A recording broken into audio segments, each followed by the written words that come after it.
I don't really want.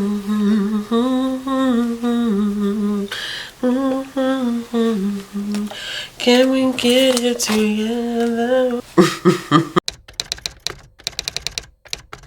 Hey y'all, it's Affliliate Bookishrealm and I'm back here with another video. So, you know, all of us have done the like mid-year content, the best and the worst books of the year so far. And oh my god, please don't die. I hate when my phone does this. When you plug it into a computer and then it just won't charge. That bad boy is not finna charge. So it's just gonna stay dead for right now. Ain't nobody calling or text me right now anyway. But I am here to talk about some books that came out this year that I need y'all to read before the year is over with, because I just need you to read them. Now, all of these books did not end up on my best books of 2023 so far. Those lists are typically reserved for the best of the best, although one of these books should have been on that list, and I don't know how I didn't include it on that list, but that's neither here nor there. But these are 10 books that I think that y'all should read. Try them out before 2023 is over with. So you still have 6 months to read these 10 books. Now these books are across a wide spectrum of genres as well as age categories. Y'all know me, I read all over the place, but I've been doing good with not making these videos like 30-40 minutes long, because at this point I don't have the attention span to edit, y'all don't have the attention span to watch, so we just gonna go ahead and jump in. All right, so number 1 on this list we have Delicious Monsters, which is the book that should have ended up on my 2023 best so far list, but did not, because we all know how my brain works. But Delicious Monsters is the first book that I've ever read by Lizelle Samberry, and it is fantastic. Lots of content warnings for this one. Definitely check that out. Although Lizelle definitely does put them at the beginning of the book. This is a horror, YA horror that focuses on 2 characters, is told in differentiating timelines, different timelines, but it is a dual narrative, and it's these 2 young women who are both struggling with relationships with their mothers. And on top of that, oh look, it's the thunder, because why not? One of our main characters, we're looking at her perspective, her life from the past, and her mother ends up getting or acquiring this property. They move there and there's rumors that this house is haunted. When we get to the other character's perspective, she is doing a docu-series on this house and the other character about what specifically happened in the house when she was there. Is it really haunted? But I think that what's so amazing about this book, you would think going into it, it's like, okay, we're getting a haunted house story, but it's about the horrors that exist in relationships and the horrors of people themselves and how they impact Black women and girls. This idea of us not being listened to, not being believed when Black girls go missing. Why does no one think to look? Why does no one seem to care? There's a lot of different dynamics that play in this one. It's very much so a slower paced book, but I think because the genre of it is horror, it works perfectly. It made me very emotional, because any book that talks about the relationships between Black girls and Black moms is always going to hit a little bit harder for me because of my own personal things that I have dealt with. But this is one that you do not want to miss. I am going to go back and read the Blood Like Magic duology, because I need to read it, because Lizelle's writing is fantastic. It's amazing. It's beautiful. It's poetic. And it had a way of just digging into my soul and ripping into my chest and pouring out my heart. I'm so sorry for that imagery, but it's the way that I felt. The next one that I have is in direct response to some conversations that have been happening here in the booktube community on Twitter. It was in Publishers Weekly. There's been this change in the dynamic of publishing when it comes to middle grade books. Middle grade books are usually supposed to be shorter. The age range for middle grade is actually quite broad. It's from like 8 to 12 years old, but middle grade books are becoming excessively long. We're talking 350 to 400 pages long. And a lot of that has to do with the reluctance of kids in that age group to want to read books that are that long. We have to take into consideration, you know, pandemic, lockdown, the way our educational system was working during that period. A lot of kids are behind, and we are seeing a increase in reluctance of reading of text that long. I think that even prior to that, like I don't know many kids that would have the, patience to sit down and read 350, 400 pages. Not to say those kids don't exist, but for the masses, it's become quite an issue. So this year, I read a middle grade fantasy book that I think is perfect for those who are looking for shorter middle grade reads, and it is The Guardian Test, which is the first book in a series by Christina Soontornvat. I always feel like I butcher her last name. So the book itself follows a main character by the name of Plum, and Plum has been accepted into this academy which her grandfather applied for her to attend on her behalf. She didn't know she got accepted, and she is supposed to be going to this academy to train, to learn how to transform into their respective beings that are supposed to protect the natural environment. This addresses a lot of interesting topics which I don't think I was expecting, like poverty, classism, as well as some interesting conversations about land ownership and nature, which I wasn't expecting. It's a really, really quick read. Like I said, it's very, very fast paced, great friendships built along the way, and I'm excited to dive into book number 2 probably this upcoming week. The next one that I have is Figure It Out, Henry Weldon. This is another middle grade book. It's just a little bit longer than the one that I just described. It follows a main character by the name of Henry who has dyscalculia. I think I'm saying that right, where she has trouble understanding mathematical concepts. She doesn't pick up on them as quickly, and so it causes her to have great anxiety. And this is the first year, at the time that this book is taking place, this is the first year that she's actually transitioning into a classroom that is considered to be a mainstream classroom for her, and so she's attending a different school.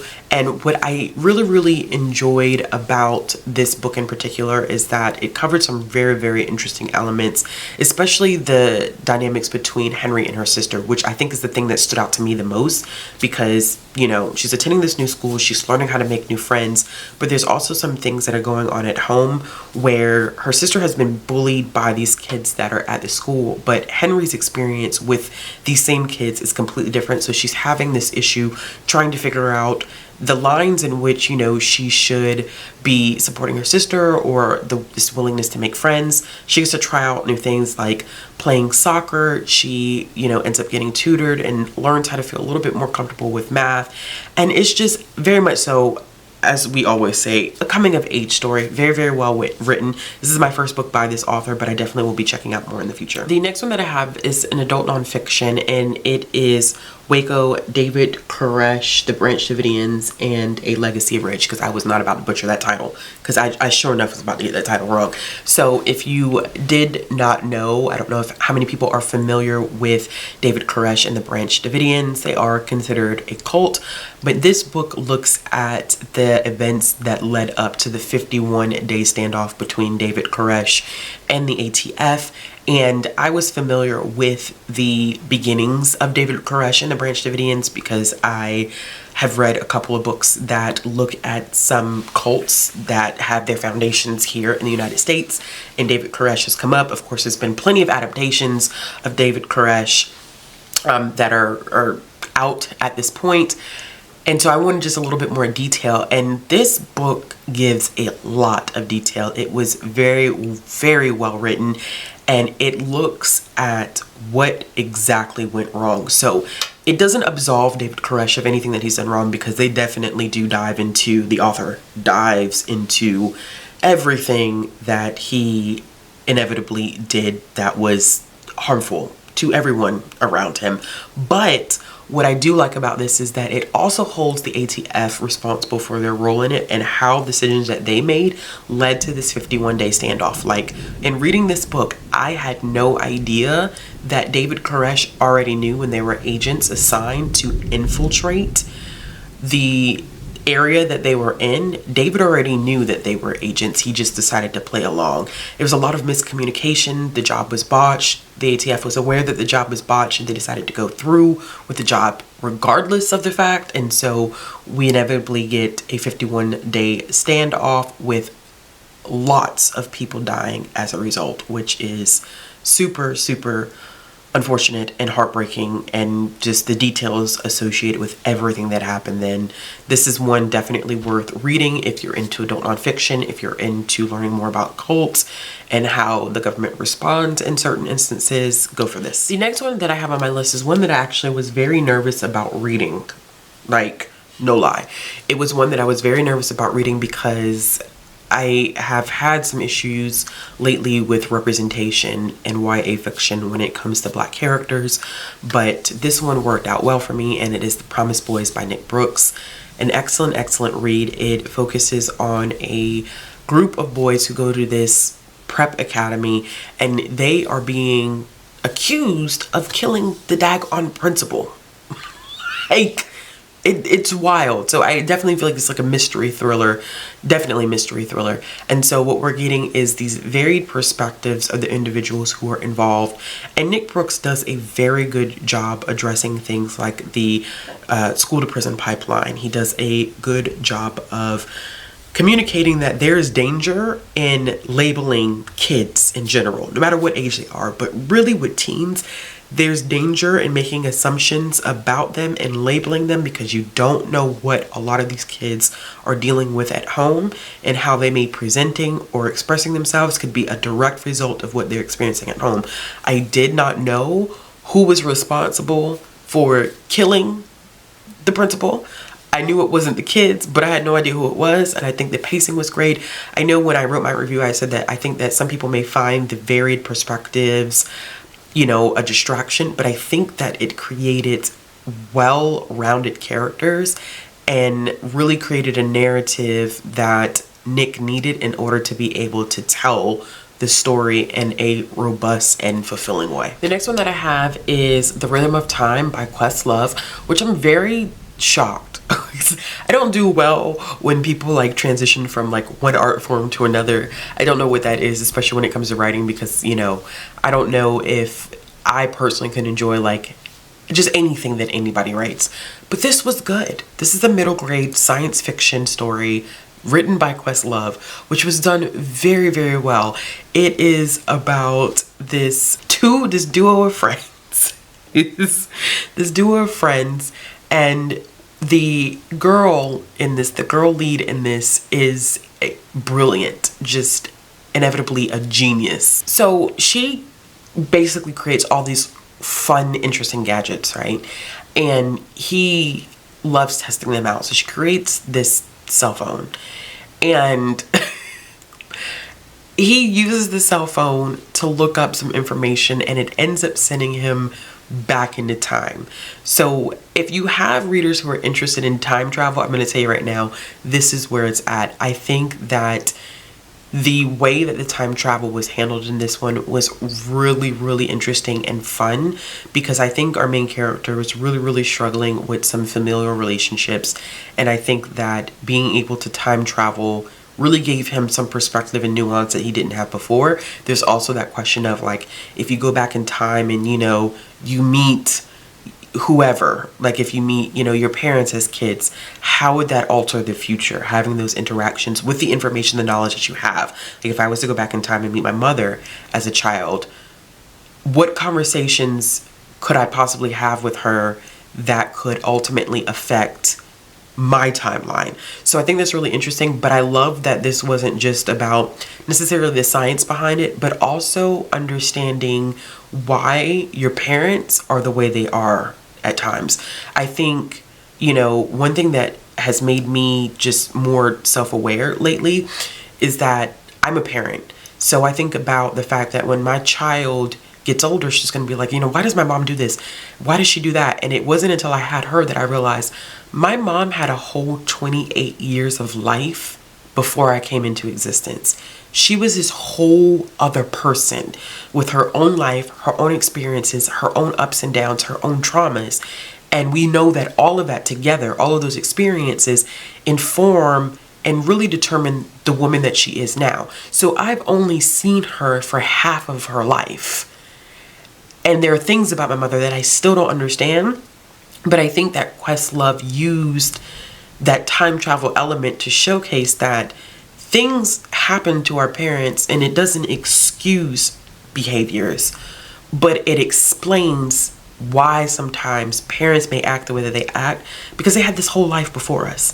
They had all these things that they had to deal with. They may have had issues with their own parents. They may have had issues with friends, with partners, or whatever. And so I like that that element was included in the book, and really, I think, gave our main character a little bit more perspective of the relationship that he had with, specifically with his father. I also like the friendship between the two main characters. It was great. They were a amazing pair that had to work together, but they were on two different timelines having to work together, and how Questlove kind of wove in the means in which they were able to communicate was really, really great. I also appreciated the fact that this was just a fun, fast-paced, engaging book. There was never a moment in this book where I was ever bored. And it's kind of hard finding a lot of, for me personally, not that it doesn't exist, I think for me, it's hard for me to find a lot of great middle grade science fiction that I'm into, because I'm also not a hardcore science fiction reader, and this is one that definitely stands out. The next one I have is one that I have talked about, and that's The Ring of Solomon. This is another middle grade, just a lot of middle grade on this list, because that's what I've been reading a lot of lately. But The Ring of Solomon is another one that I've talked about on this channel, but I definitely think it's one that people should check out. It is a main character who is gay, he is Jewish, and he is trying to understand just life. He's just trying to make it through middle school. He has a crush on a guy who may not have a crush back on him. He's dealing with these kids at school who are not the best. And then he comes across some very interesting Jewish mythology. So the main character ends up finding this ring, and he thinks that this ring, you know, it has magical abilities to it. And so he wants to use this to his advantage, but instead of being able to like have the opportunity to do that, it draws forth Ashmedai, or Ash as he is described in the book, who is labeled as the king of demons. So what's interesting about this is that I think our main character has this one perception of, you know, Ashmedai and what he's been taught, and or what he thinks he knows, and you kind of see that alter as he begins to communicate more with his mom about who Ash is, and, you know, communicating even more with Ash. There's so much interesting history, like the relationship between Ashmedai and King Solomon. Like, this is stuff, I think, let me rephrase this. I think what I enjoyed most about this is I knew none of this. I knew absolutely none of this, and so part of the enjoyment for me for reading this book was learning so much about things that I did not know. Like, I've heard of King Solomon, but I've heard of King Solomon in relationship to Christianity. So hearing about King Solomon and, you know, Ashmedai as it relates to the Jewish community was completely different for me. I think that this one has an interesting plot where, like, you know, you have this ring, and now you have these beings that are coming to Earth who pretty much destroy it, and so it's up it's up to our main character and Ash and a couple other people to inevitably save the day. I thought it was really, really fast paced. It was interesting. This is another middle grade book that is actually on the shorter side and does a lot for it to be so short. With the action, the pacing, the writing, I think that this was really, really great, and I'm pretty sure based off of the way that this ends, because they're trying to stop the apocalypse. Like, that's the whole reason behind this, but they're trying to stop the apocalypse. I think that the way that it ends, we're definitely going to get more in the series. I don't know what release dates are going to be like, but I can definitely say that I'm like 99% sure that this is the first in a series. The next one that I have is a Black romance that I recently read that I absolutely love, that I was screenshotting all over Instagram. So if you follow me on Instagram, then you would have seen me quote this book. It's called Only for the Weak. Now, the premise of this one is wild, so I'm going to need y'all to kind of stick with me on it. It's been making its way around the Black romance community, and I'm glad I finally hopped on it after seeing everybody else read it. I hopped on it late, but this is not one that you want to miss. So Only for the Weak, I'm trying to figure out the best way to describe this. So we have our main character. Don't ask me anybody's names. Y'all know how I am with characters' names. I'm always horrible with this. So our heroine, okay? She was dating a guy. It didn't work out. They ended the relationship. Well, this guy ended up dating her sister. They get engaged, and they're set to be married. So they're all going away because it is a destination wedding. They're all going away. She's the maid of honor. Everybody's worried, like, oh my God, your sister is marrying your ex-boyfriend. Like, how are you dealing with this? How are you coping? And she's pretty much like, I don't think y'all understand. I checked out of that relationship 6 months in. I'm done. It's fine. They are a better match. I don't care enough. but everybody around her keeps stressing her out about it. So it's just kind of like, it's a lot for her. Well, she has this attraction to to the best man. So there's been this unspoken attraction between the two of them, of course never getting addressed because he's close with the groom. But when they get to the island, he's pretty much like, you're really stressed out. I don't like that you're stressed. Everybody's expecting so much of you, because her sister basically ends up being really, really cruel to her. And we don't really understand why her sister's like that until we get to the end of the book. But he's like, you're stressed. I don't like this. You give yourself to everybody and nobody gives themselves to you. Nobody pours into you. I want to pour into you. Pour into you physically. And so they make an agreement that they're going to sleep together for a week. That's why it's only for a week. We all know they was not finna just sleep together for a week. But it is so good. It is so hot. It is so steamy. I loved every second of this book. It is so well written and so fun and engaging. And he is just, the hero is just, he is life. He is everything. This is what I like, baby. Where I need him and he needs me. He was amazing. They were so compatible. They just had such great energy. And there's so many revelations that come out, especially about family dynamics. And I like the way that the author handled the relationship between the mother and our heroine. I think that that was just perfection. I really enjoyed that. But 5-star read. Y'all need to read that. Number 9 is one that y'all don't even need me to tell you to read, because most of y'all gonna read it anyway. But child, this is ironic because I had just made this video talking about authors that I used to like that I don't even know if I like them anymore. Y'all know Riley Sager was on that list. And in that video I said I am on the fence with Riley Sager, and he had this latest release was going to be a make or break for me. Child, Riley Sager dragged my ass through the mud with his new book, The Only One Left. 5 stars. Brilliant. I am blown, because after reading his last 2 releases and thinking, who is this person? Because you're not writing the books that I have read before. Reading this release compared to his last 2 releases was like finding a needle in a haystack, and I was the ultimate bingo card winner. I won the jackpot. I was in Vegas and I hit it big. So good. I literally cannot tell you much about this book, because I tell you one thing. When I read it, I no reviews, no nothing. I kept hearing stirrings of people like 5 stars, 5 stars, 5 stars. But I was like, I don't want to read anybody's review, because I just need to just go into it. The only thing that I can really tell you is that the main character is a home health aide. Something goes left, a situation goes left. I don't even want to tell you what that is. She essentially gets reassigned to take care of this woman who has also been accused of killing her mother, her father, and her sister. She's a recluse. She's not able to communicate. She's unable to walk or move any parts of her body, except I believe it's her right or her left arm. I can't remember which one it is. That's all that she's able to do. And she is there to take care of her. She's a live-in home health aide. But when she gets there, things in this house are a little weird. It's a little off. Something's not right. And so she, as people do, wants to investigate, figure out what really happened. She wants to ask her, did you really kill your mama and your daddy and your sister? So she does her snooping, and then things unfold. When I tell y'all I audibly gasped at this book, when the first review happened, I said, wait, what? I had to rewind the audiobook and play it back, because I was just confused. I said, ain't no way. Then it just kept going and going and going. I said, Riley's showing out. Riley showed out with this book, y'all.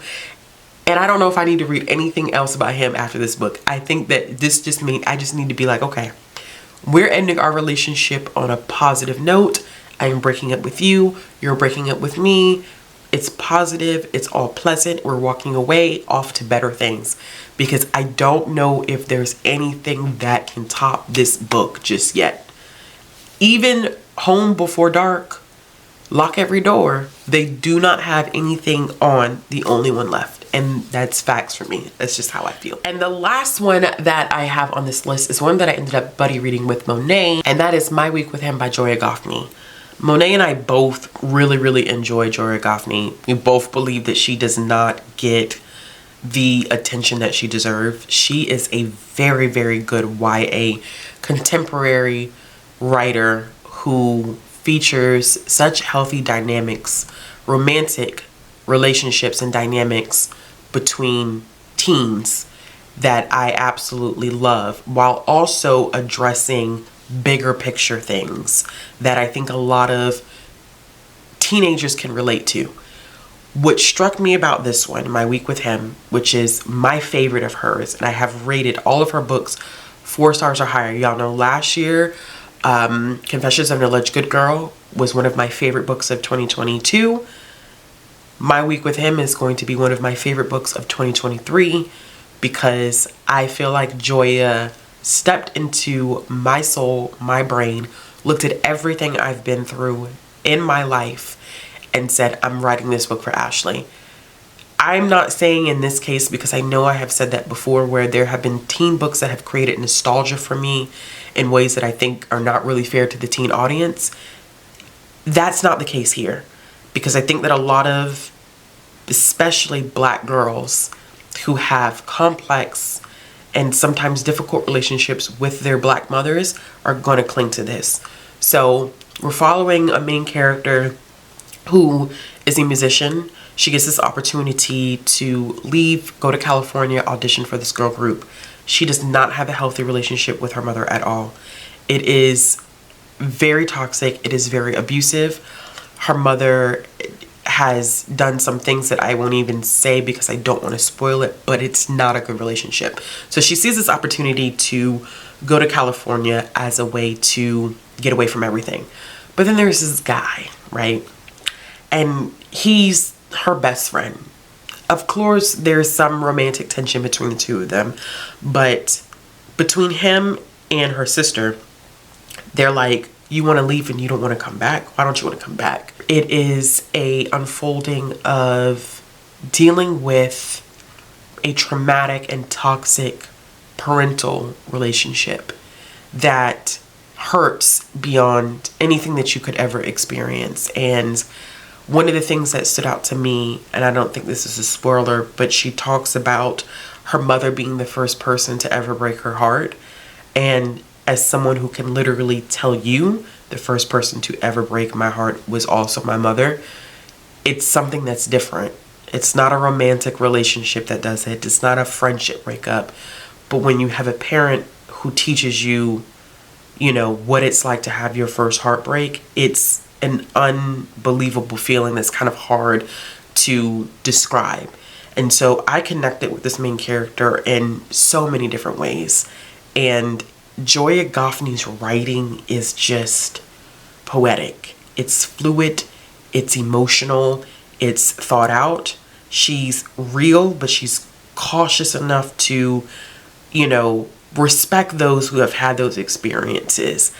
And her writing just keeps getting better and better, because I read all her books in order. So I read Excuse Me While I Ugly Cry, and I enjoyed it. I think I either gave it 4.5 stars. Then I read Confessions of an Alleged Good Girl, and I was like, oh my goodness gracious, like, this is, like, she's amazing. And now reading this, I'm just like, this woman is going places, and I wish that she just got more respect than what she gets, because she's fantastic. She's just phenomenal. She's everything. She's life. And so even if you don't get to this one, and this is the only exception that I would put on this list, pick up a Joya Goffney book before the year's over with. You have 3 choices, 3 very different topics, but 3 just brilliant stories. pick one of them up before the year ends. Y'all, so those are 10 books that 10 2023 releases that I think you all should check out and read before the year ends. Because listen, you have 6 months. That's 10 that I can give you. I could have given you more, but this video is already too long because that's all I do is talk, and I'm done talking. My voice is about to go out. I can feel it. It's getting like scratchy. Alright, y'all. If you like this video, give it a thumbs up. If you want to see more content from me, click the subscribe button, hit the bell for notifications. If you're interested in following me on social media, or if you're interested in supporting this channel, all those links will be down in the description box below. And I'll be back with another video soon.